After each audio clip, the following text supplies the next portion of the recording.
Instruction by Prophet Prince. October 21st, 2025. Say this Bible verse times 7 and experience the salvation of God.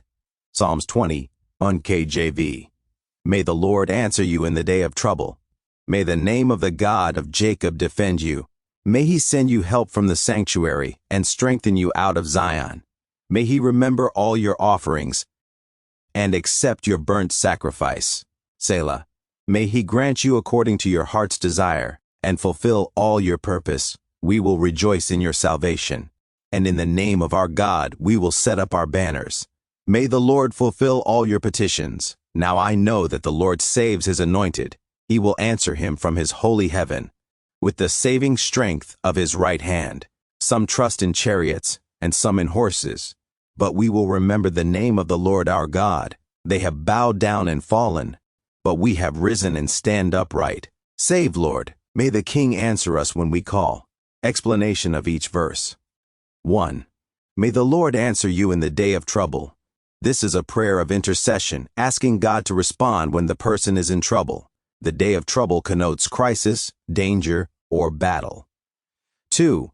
May the name of the God of Jacob defend you. The emphasis is on God's name, his character, reputation, covenant faithfulness. God of Jacob links to the covenant people of Israel. The prayer places the king under that covenant protection. 3. May he send you help from the sanctuary. The sanctuary, tabernacle, temple is the place of God's dwelling, so help coming from there means divine assistance. A reminder that deliverance comes from God's holy place. 4. And strengthen you out of Zion. Zion, Jerusalem, is the stronghold of God's presence. Strength from Zion means power by God's presence. The appeal is for empowerment, not merely protection. 5. May he remember all your offerings. Offerings, the worship, sacrifices, devotion the king or people has given. Remember implies God does not overlook genuine worship. 6. And accept your burnt sacrifice. Selah. The burnt sacrifice is total dedication. Asking God to accept it means the worship is pleasing to him. Selah likely marks a pause, reflection moment. May he grant you according to your heart's desire. A bold petition that the king's desires, if aligned with God, will be granted. It suggests alignment of the king's heart with God's will. 8. And fulfill all your purpose. Purpose equal to the plan, counsel, mission of the king. The prayer asks that God bring it to completion. 9. We will rejoice in your salvation. The people we express confidence in the king's deliverance through God. Salvation here likely means rescue in battle or deliverance in crisis. 10. And in the name of our God we will set up our banners. Banners in battle or victory celebration. Setting them up in the name of our God shows that victory is attributed to him. The we, again, is communal. People join in. 11. May the Lord fulfill all your petitions.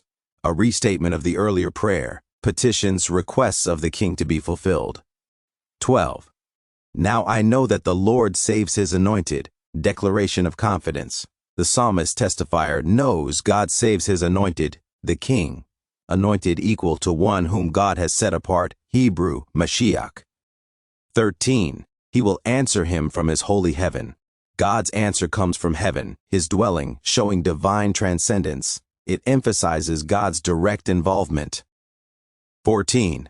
With the saving strength of his right hand equal to power and authority, the saving strength emphasizes rescue by God's mighty power.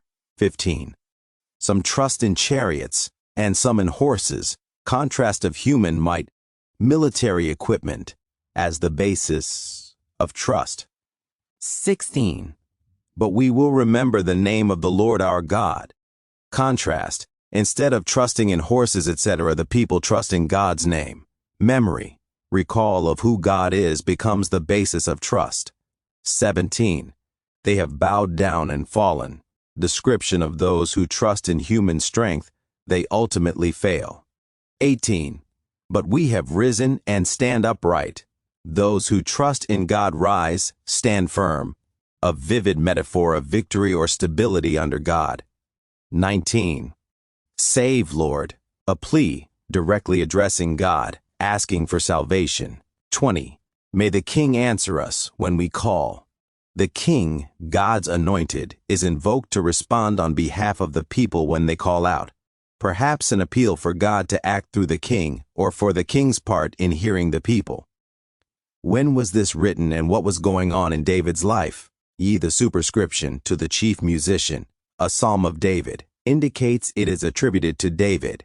Exact dating is not known. Some scholars suggest it may have been composed in the time of war, perhaps when David or his successor was preparing for battle. Blue Letter Bible lists as possible occasion on the war with the Ammonites and Syrians around approximately 1036 BC. In any case, it is a royal psalm, one focusing on the king and liturgical, prayed by the people for the king's victory and God's deliverance. With this in mind, David was facing threats from surrounding nations, Philistines, Ammonites, etc., needing God's help rather than mere human military might. The psalm frames trust in God over trust in chariots, horses. In Israel's context, they were not to rely on horses, see Deutsch 17:16, but rely on God. Lessons we need to learn. Here are key takeaways with scripture for each. 1. Depend on God, not human strength. As the psalm says, some trust in chariots and some in horses, but we will remember the name of the Lord our God. Lesson, our confidence must be in God's character, not in tools, resources, or fleshly power. Related scripture, Proverbs 3:5-6. Trust in the Lord with all your heart, and lean not on your own understanding. Also, Jeremiah 17:5-8. Shows contrast of trust in man versus trust in God. 2. Worship and offering matter. Verses 5-6. May he remember all your offerings. May he grant you according to your heart's desire. Lesson. God honors genuine devotion and aligns our desires with his. Scripture, Hebrews 13:15. By him then let us continually offer the sacrifice of praise to God. Also Romans 12:1. Our bodies as living sacrifice. 3. Prayer of others. Community supports leadership.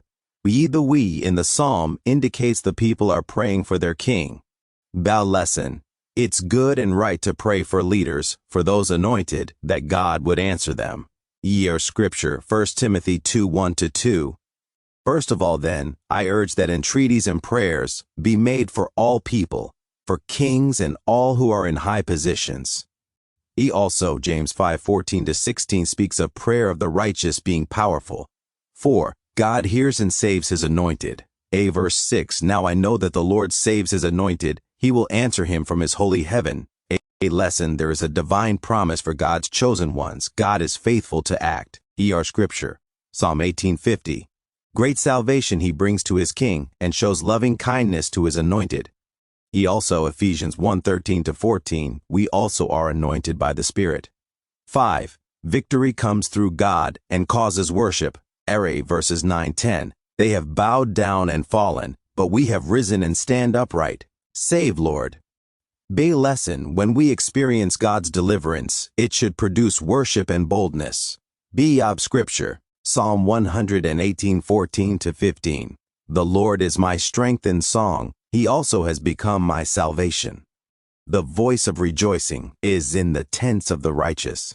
We also, 1 Chronicles 16:8-11, call to thank and seek God. Summary. Psalm 20 is a royal intercessory psalm written for the King David by the people, asking God for deliverance, help, and fulfillment of purpose. It emphasizes trust in God, his name, not in human might. It acknowledges worship and sacrifice. It expects God to save his anointed. David, or the community under his reign, was likely facing battle or crisis and trusted God rather than mere military strength. For us, we can apply it by praying for our leaders, trusting God over resources, offering worship, and living in the confidence that God saves and honors his own.